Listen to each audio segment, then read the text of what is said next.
Hello everybody, welcome back to Read and Reread. I'm Angelia and today I'm going to wrap up part 3 of my short story reviews from the 30 Stories in 30 Days Shorty September Short Fiction Reading Project. This is part 3. So if you are new to the channel, I've been reading a story a day for the month of September. It's year 3 of the project. There are previous videos where I outline the whole project and wrap up the first 2 sections, and my community post has a link every day to the story of the day with online access. So I'm going to jump right into it because I have 8 stories to review, and also in the last video there will be 8, so that it kind of breaks down into 4 videos, and I don't want it to be exceedingly long, so I'm going to quickly just give a very short impression recap of each story and then pick the story of the week. If you've been reading any of these along with me, I'd love to hear from you in the comments what you thought about the stories. Let me know if any of these sound like you now want to read them, or you read something else, or whatever. Just tell me what you want to tell me in the comments. All right, let's get going. All right, the first one was Percival Everett with The Appropriation of Cultures. This is the first time I read a short story by Percival Everett. This one was from, I think, gotta go back and check the year, early 2000s, 2004, something like that. I'll put it on the screen. And it is from a short story collection that I am going to pursue. You know I love Percival Everett. This story is about a man. There's a young black man who is not hurting for money. He has inherited money. He doesn't really have to work. He spends his day kind of hanging out, reading books, and he goes out and plays jazz guitar with some bands at night. Sounds like a pretty good life, but one night he goes out to play with this group, and there's some rowdy frat boys in the audience who ask him to play Dixie, and they're clearly trying to provoke him, and there's just there's just a lot of layers of what's going on, but with everyone's different reactions to this moment. And he leans into it and he sings the song, and he sings the hell out of the song, and nobody knows quite how to react. And he kind of turns it into this big transcendent singing experience. This is kind of how a lot of times you feel in a Percival Everett story. Nobody knows how to react. And then he buys a pickup truck with a big Confederate flag sticker in it, and he declines to take down the sticker. The people, he goes out in the countryside, he's in South Carolina, and he goes out in the middle of nowhere. They didn't know that the guy coming to look at the truck was black, and then they're surprised because it's these white country family out there, and they're kind of uneasy, and then everybody's uneasy about the sticker. Everywhere he goes, aren't you going to take that out? Is that actually your truck? What is going on? And the guy decides to appropriate the Confederate flag symbol as a black pride symbol, and he rebrands the symbol, and he sets off a whole thing. It's really funny. The satire is spot on. If you haven't read any Percival Everett, this would be a great place to start to get a sample of his style, his sense of humor, how great the descriptions are, how things get kind of off kilter and a little bit absurd. I enjoyed it very much. The next one was John Cheever, The Enormous Radio. This is a story, I've read a number of John Cheever stories that I liked a lot, and I hadn't read this one before. And it starts out really great, but it kind of plopped for me at the end. So it's about this couple that, I mean, I don't know, I guess it's kind of 1950-ish. They have a radio. They enjoy listening to classical music on the radio, but the radio dies, and the man brings in a new radio as a surprise for his wife, and it picks up, instead of getting the music that they were looking for, it starts picking up broadcasts from what's going on inside everybody's apartment. They can hear all these things from their neighbors that they were not expecting, and they're privy to all kinds of dramas and turmoils and secret strife. And the woman becomes obsessed with listening to these stories. First they try to get the radio fixed, and then she just gets more and more sucked in. And then for me, the story kind of falls apart and gets really heavy-handed at the end, but I'm not going to tell you. You can read it yourself and tell me what you think. The next one is from an indigenous author, Beth Piatote, and I have the book here that the story came from. Beth Piatote is from the Nez Perce tribe. She lives in the San Francisco Bay Area, and this is the opening story from this book it's called Feast Triptych, and it is in 3 parts. And what I got here is that I want to read on and get deeper into this collection of stories.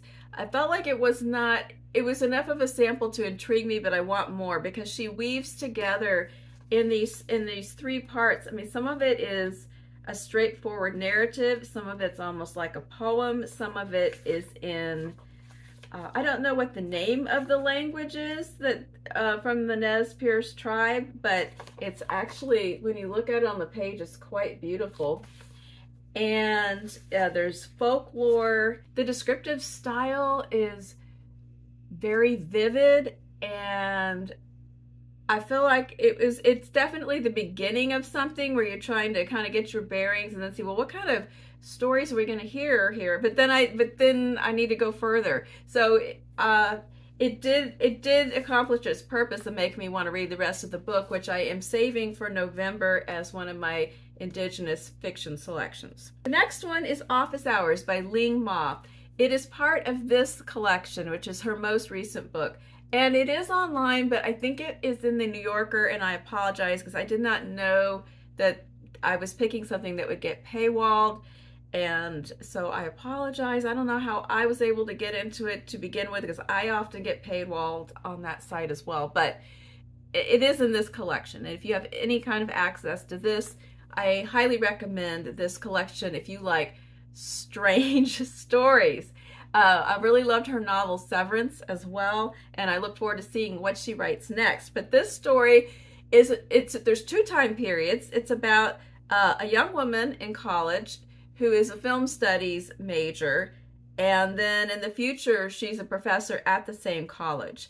And she has a very kind of a friendly mentor type relationship with a certain professor, and she spends a lot of time in his office, napping on his couch, talking to him. It's not a creepy relationship, but he eventually reveals to her a secret about that office.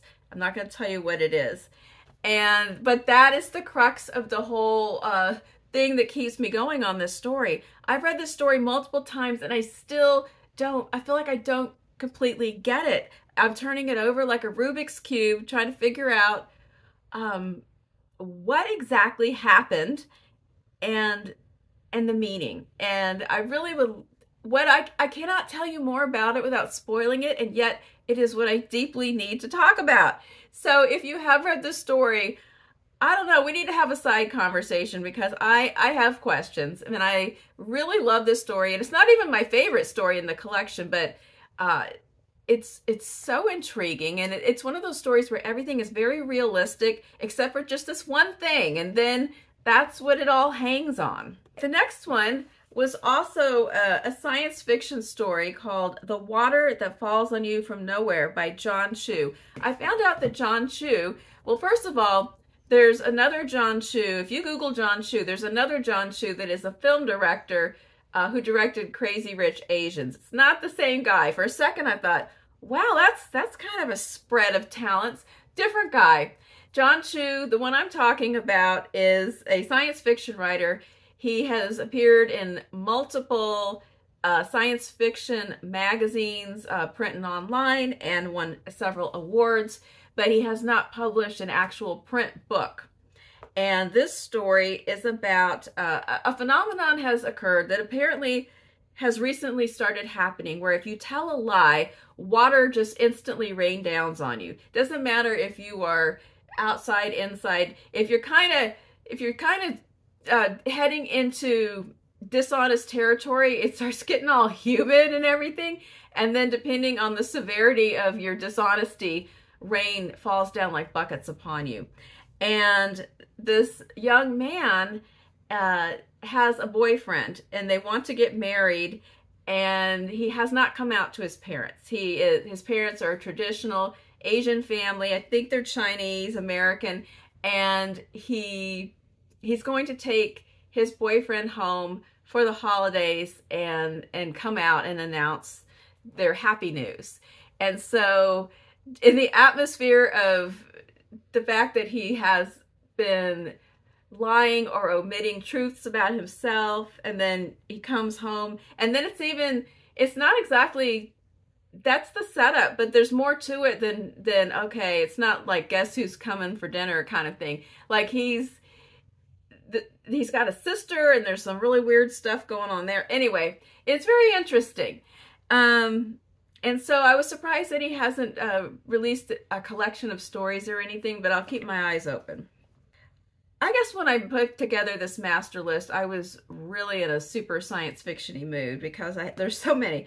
So the next one is The Veldt, which is a classic story by Ray Bradbury, published in 1950. And I think you could put together an entire anthology of books that are science fiction stories from across many decades about people thinking about smart houses and imagining them and into the future, because this is one of them. And he's written a couple of them. I'm thinking of There Will Come Soft Rains, where the house keeps operating and going through all of its convenience cycles after humankind has been obliterated.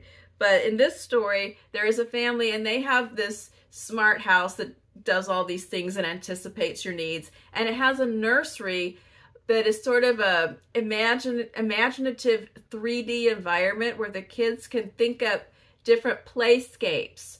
And so the idea there is that they're going to think of benevolent, happy things, you know, fantasy forests and fairylands and things like that. But the children in this family keep going back to this intense, violent African savannah with bloodthirsty predators, and that's what they keep conjuring up. And the parents are very concerned, and they go into this room, and it seems more vivid than necessary. And then it gets more sinister from there, especially when the children come home and interact with the parents. And of course, it's very prescient. One of the things that really struck me in the story was thinking about this being written in 1950, before we had personal computers, smartphones, you know, Chromebooks and laptops and all of the different devices. But there's this element of fear about taking things away from the kids and the children's reaction. And if you are a parent and you've ever had a person who is like a preteen, a middle school kid, and you impose a consequence on them where you take up their phone or their internet privileges, and just the backlash of furor that will ensue, I thought, okay, how did he know? How did he know? A Brief and Fearful Star by Carmen Maria Machado, who is always reliable for a strange and good time. And it was in this future tense fiction anthology. And this one, it's kind of like if you took an Oregon Trail story but moved it up into a dystopian future. So there's a woman who's narrating, and a young woman who has grown up with being alone on kind of a prairie with her mother. Apparently her mother migrated there in some sort of a caravan situation when she was pregnant with her, and they've lived out in the middle of nowhere, kind of a hard scrabble life. Every once in a while some traveling peddlers come through selling things, and so it sounds very Oregon Trail-ish, but little pieces and bits of the story let you know it's actually probably in the future and some sort of cataclysmic thing has happened. But there's more mysteries than explanations in this story, told by this girl who's grown up with her mother not really ever explaining it all to her. And she's about to have to figure out how to live in this very hazardous and visceral world all by herself. My general overall assessment is the Percival Everett story, terrific. John Cheever let me down. Beth Piatote, I'm intrigued, but I need more. Ling, I am fascinated and cannot stop thinking about it. Oh, I left out Oh Henry. Oh my gosh. Oh Henry, The Gift of the Magi. I read it every year. Let me show you something real quick. It's a very satisfying story that I love to read at the holidays. But I got this book, this Christmas book that I read every year when I was a kid, probably 8 years old, back in the 70s.